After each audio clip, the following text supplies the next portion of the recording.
What are you doing, Sash? I'm playing with trouble. Are you? Trouble, look at Jess. No. See, it's okay. We're just taking a little video too.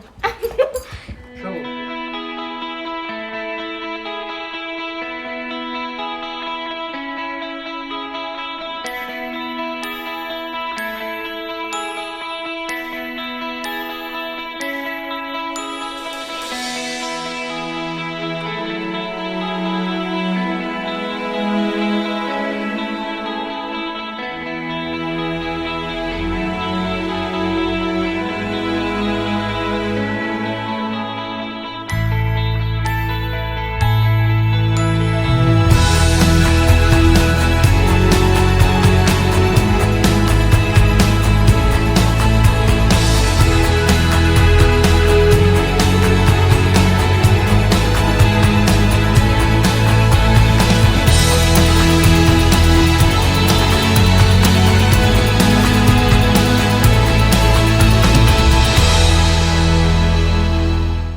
Hi guys, so if I'm talking kind of down low, you might have to turn the volume up in this video, and I'm sorry for that, but I have been battling such a severe sinus cold, and now I'm getting laryngitis due to it.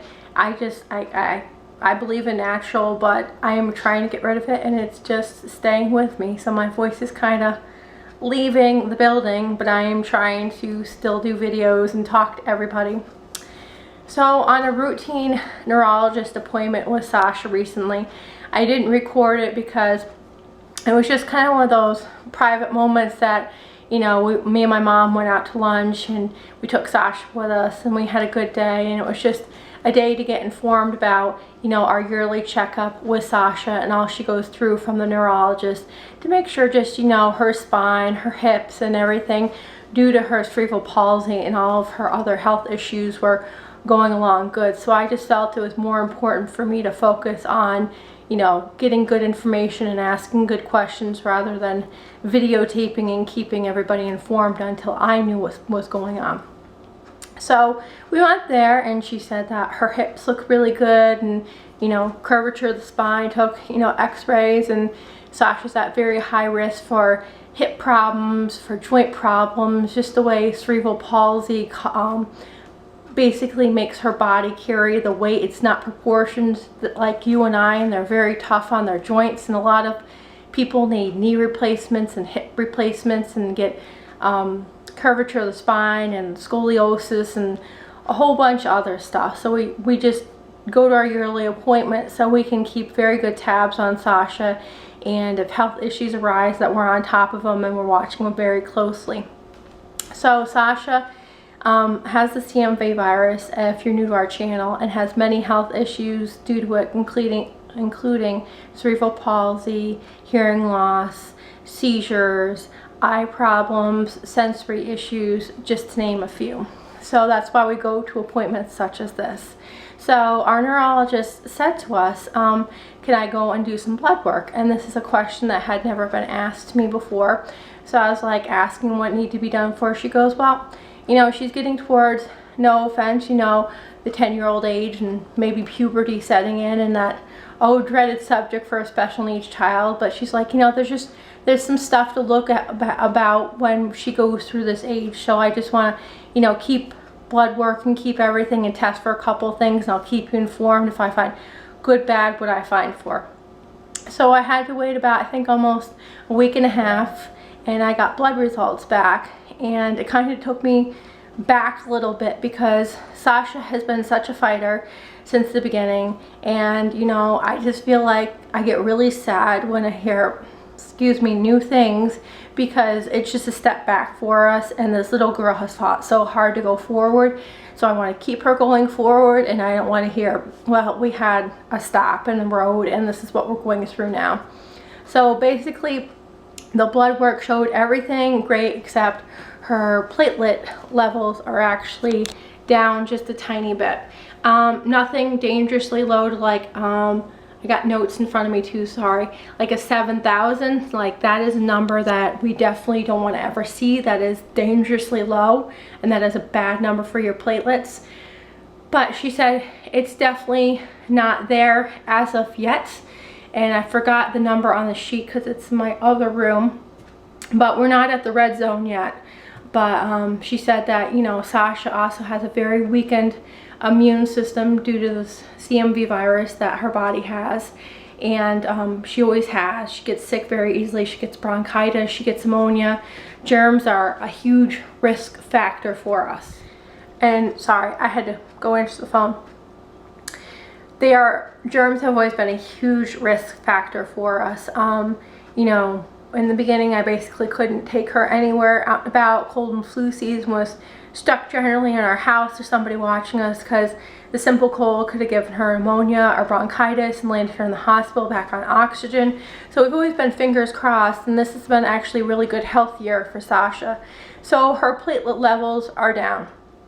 And we're going back another 6 months to be reevaluated for this and go check it out and just make sure that numbers are either staying the same or they're going up. And maybe it was just, you know, one of those things that her body is fighting off an infection and I don't know about it. So I said to her, you know, what's risk factors due to this? And she said, well, the compromised immune system, and it's summertime, and there's carnivals, and there's tons of great outdoor activities. And she said, unfortunately, I really want you to lay off from them. So we're not going to the carnival in our town next week. I was trying to make up excuses for my son so I didn't have to bring him down and tell him all this. But germs are a huge risk factor when your platelet levels are down to even a little bit. Risk of infection even more is a big deal. So places like carnivals that aren't very sanitary, or going out to eat unless you wipe everything down. I've always had wipes in our bag, and I've always gone through that process, and I'm, you know, got the Lysol, and I'm doing the bathroom seat. I'm very cautious when we go out to eat, or who even comes into our house. Do you have a cold? Stay out of our home. Those types of things have always been huge risk factors. So she said if we come back another 6 months and things are looking worse, there is something called a platelet infusion, which she would have to stay overnight due to risk of infection and make sure she recovers from it, even maybe more than that, maybe 2 or 3 days. And they have to infuse her with platelets to get her numbers back up so we can put her back at a good level. So I was talking to another friend who has a CMV child, and I'm going to grab my notes here. They actually told me that this CMV virus will attack the spleen and the liver, and CMV will cause the spleen to actually suck up all the platelets. So basically the CMV virus is attacking the liver and the spleen, and your liver is a good functioning tool for your body, and it's shutting it all down so it can't process it properly.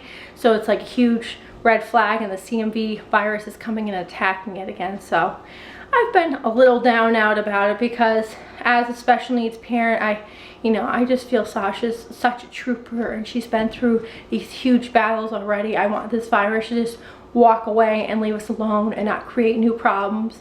And you know, she's just this happy-go-lucky kind of girl that I just don't want her brought down by anything, and I don't want to ever see me lose my child or the risk of it before, because it's always a thought on my mind as a special needs parent that what if something really happens to her? I mean, it would kill me. I just don't know what I'd do about it.